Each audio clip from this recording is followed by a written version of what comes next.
আসসালামু আলাইকুম।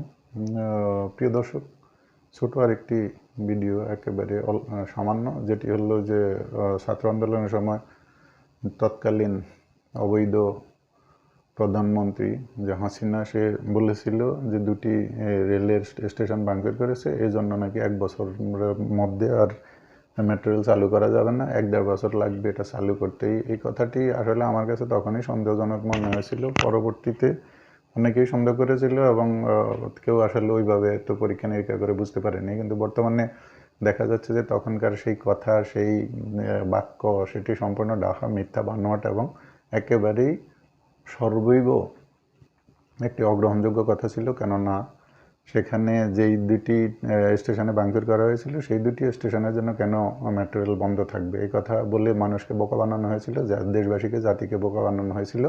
মানুষ যেন মনে করে যে আসলেই ঘটনা সত্য।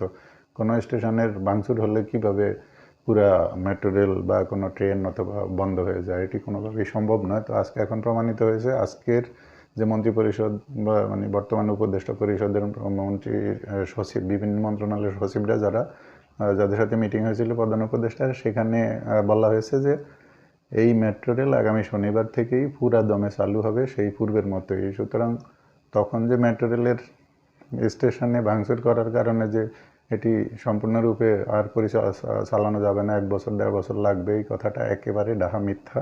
সেটি এখন একেবারে প্রকাশ্য দিবালোকের মতো আবার মানুষের সামনে জাজ্জল্যমান হলো এবং মানুষের সামনে ফুটে উঠলো যে ওই কথাটি ডাহা, মিথ্যা কথা ছিল। তো এইভাবে আসলে ওরা ওই যে এই আগুনগুলো আসলে তাদেরই দলীয় এমপি এবং যাদের স্বার্থ পরিবহন ব্যবসা, ওরাই ভাঙচুর করেছিল এখানে, এবং সেতু ভবনে দলীয় লোক দিয়ে আগুন দিয়ে দেওয়া হয়েছিল, এটা ছাত্রদের আন্দোলনে ছাত্রছাত্রীদের ঘাড়ে এটা চাপানোর জন্য। তো আশা করি আপনারা বুঝতে পেরেছেন, এবং এই ধরনের ঢাহা, মিথ্যা কথা বলে দেশ পরিচালনা করে মানুষকে তারা কিভাবে শান্তি, সুখ এবং সমৃদ্ধি দিবে, এটা একেবারেই অকল্পনীয়, অভাবনীয়। এইরকম সর্বোচ্চ পর্যায় থেকে যখন মিথ্যা কথা জনগণকে বলা হয়েছে, দেশবাসীর সামনে তুলে ধরা হয়েছে, তাহলে কত ভয়াবহ এবং কত জঘন্য হতে পারে সেটি আপনারাই বিবেচনা করেন।